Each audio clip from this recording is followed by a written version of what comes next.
C1 dari grup C. Saya sendiri Yusri Ardian, NIM 122180011. Perkenalkan, nama saya Rizky Nurul Putri, NIM 122180008. Perkenalkan, nama saya Vira Ristanti Patria Lubis, NIM 1221812. Baiklah, kami akan mempresentasikan laporan tugas besar kami yang berjudul Analisis Pengukuran Waktu Kerja dan Reaksi Waktu Respon dalam Menggantung Pakaian. Studi kasus pada kegiatan menggantung pakaian.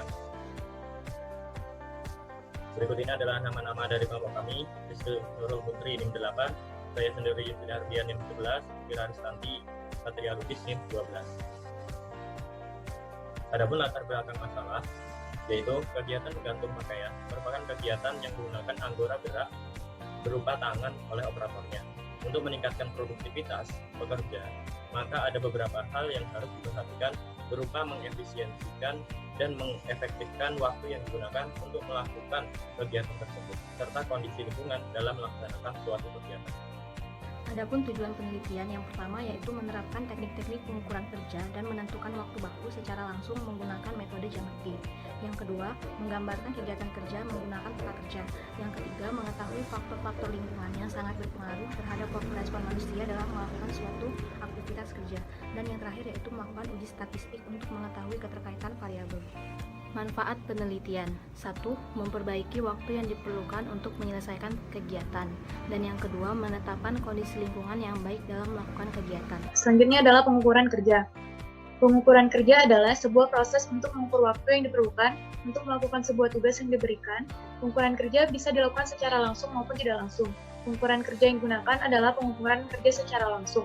Pengukuran ini dapat dilakukan dengan menggunakan Jamati atau stopwatch time study. Selanjutnya adalah waktu reaksi. Waktu reaksi merupakan jarak waktu antara diberikannya stimulus dengan kontraksi otot pertama setelah stimulus diberikan. Waktu reaksi merupakan salah satu parameter fisiologi untuk mengetahui cepat respon motorik seseorang terhadap suatu stimulus.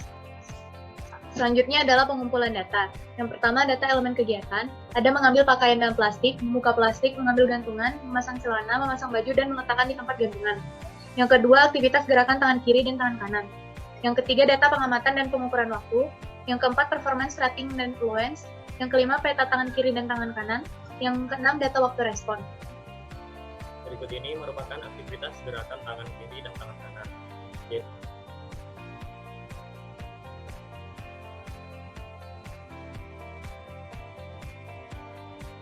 Selanjutnya data pengamatan dan pengukuran. Adapun elemen kerjanya untuk mengambil pakaian dalam plastik, membuka plastik, mengambil gantungan, memasang celana, memasang baju, serta meletakkan di tempat gantungan. Adapun waktu pengamatan dapat dilihat pada tabel. Berikut merupakan perhitungan performance rating dengan cara Westinghouse dan cara objektif. Dengan cara Westinghouse itu ada faktor yang diperhatikan. Yang pertama, keterampilan, usaha, kondisi kerja, dan konsistensi. Maka didapatkan nilai penyesuaian sebesar 0,19. Dengan cara objektif itu ada keadaan yang harus diperhatikan: anggota badan yang dipakai, pedal kaki, koordinasi mata dengan tangan, peralatan, dan berat beban. Didapatkan nilai penyesuaian sebesar 9. Maka jumlah rating faktornya yaitu adalah 1,71. Selanjutnya yaitu perhitungan allowance. Perhitungan allowance ini dengan memperhatikan faktor tenaga yang dikeluarkan, sikap kerja, gerakan kerja, kelelahan mata, keadaan temperatur tempat kerja, keadaan atmosfer, keadaan lingkungan yang baik, dan didapatkan jumlahnya sebesar 33,25. Berikut merupakan peta tangan kanan dan tangan kiri. Ini merupakan peta dari kegiatan menggantung pakaian. Yang segitiga ini merupakan baju dan persegi hitam ini merupakan celana. Selanjutnya masuk ke bab pengolahan data. Yang pertama itu adalah perhitungan waktu siklus. Waktu siklus sama dengan sigma waktu perulangan dibagi sigma perulangan. Sigma waktu perulangan itu adalah 34,25 dibagi sigma perulangan sama dengan 6. Maka didapatkan hasilnya yaitu 5,708.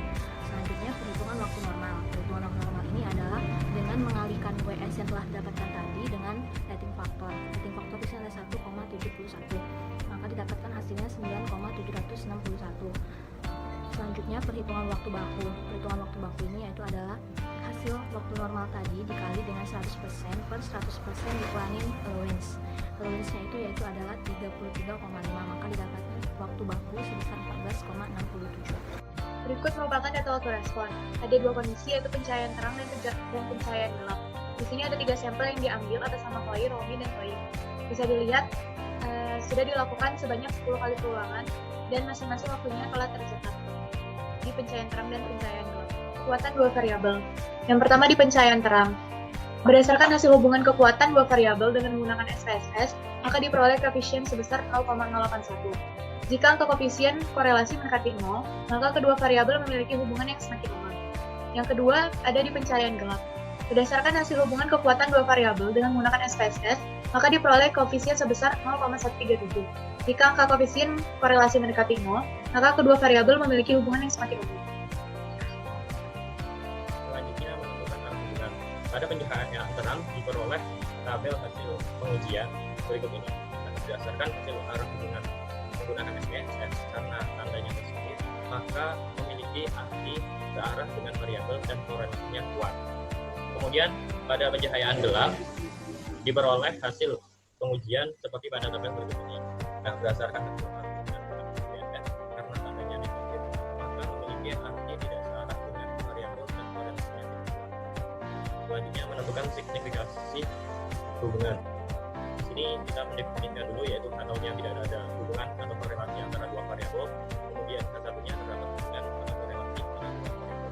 Untuk pencahayaan terang diperoleh hasil pengujian seperti yang telah pada tabel. Nah, berdasarkan hasil signifikasi hubungan menggunakan SPSS, maka diperoleh probabilitas sebesar 0,335. Nah, di mana jika probabilitas lebih dari 0,05 atau 0,1, maka H0 diterima dan diperoleh keputusan yaitu tidak ada hubungan korelasi antara dua variabel. Selanjutnya, untuk pencahayaan gelap, yaitu diperoleh hasil pengujian seperti pada tabel berikut. Berdasarkan hasil signifikasi hubungan, maka diperoleh probabilitas sebesar 0,37. Di mana jika probabilitas lebih dari 0,05 atau 0,01, maka H0 diterima dan diperoleh keputusan H0 diterima, yaitu tidak ada hubungan korelasi di antara dua variabel. Selanjutnya menentukan koefisien determinasi. Untuk pencahayaan terang itu didapatkan hasil koefisiensi determinasi menggunakan SPSS sebesar 0,007. Nah, karena kecil dari 0,05 maka signifikan. Begitu juga untuk pencahayaan gelap, di mana hasil koefisiensi determinasinya yaitu sebesar 0,008, maka juga signifikan.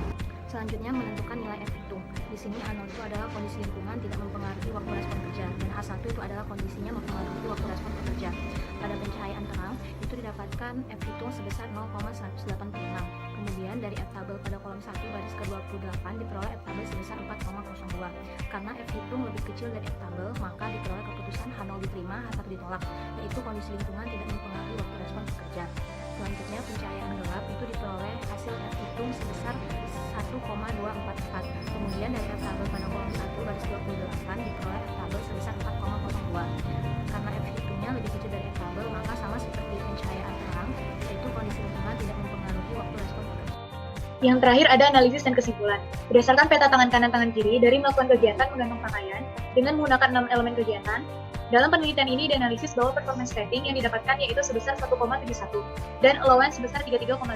Dari pengolahan data diperoleh waktu siklus sebesar 5,708, waktu normal sebesar 9,761, dan waktu baku sebesar 14,67. Waktu siklus tiap elemen kegiatan bergantung pada banyaknya perulangan. Semakin banyak perulangan, maka semakin besar pula waktu siklus yang didapat, sehingga waktu normal dan waktu baku juga berpengaruh. Pada penelitian ini menguji waktu respon pada pekerja dengan kondisi lingkungan kerja fisik yang berbeda-beda. Terdapat dua kondisi lingkungan kerja fisik yang diuji, yaitu pencahayaan gelap dan pencahayaan terang. Pada pencahayaan gelap diperoleh waktu respon yang cukup lama. Hal itu terlihat dari hasil pengamatan yang telah dilakukan dari ketiga pekerja yang membutuhkan waktu respon yang cukup banyak. Dari beberapa kondisi di atas, diketahui bahwa pencahayaan mempengaruhi kinerja para pekerja dalam melakukan pekerjaan. Meskipun pengaruh kondisi lingkungan yang terjadi tidak terlalu signifikan. Hal itu seperti yang telah diuji dengan beberapa pengujian statistik yang telah dilakukan. Namun tetap saja kondisi pencahayaan berpengaruh. Oleh karena itu dibutuhkan kondisi tempat kerja dengan pencahayaan yang cukup agar diperoleh kinerja yang optimal. Demikian hasil presentasi dari kelompok kami. Apabila ada kekurangannya kami mohon maaf. Kami akhiri. Wassalamualaikum warahmatullahi wabarakatuh.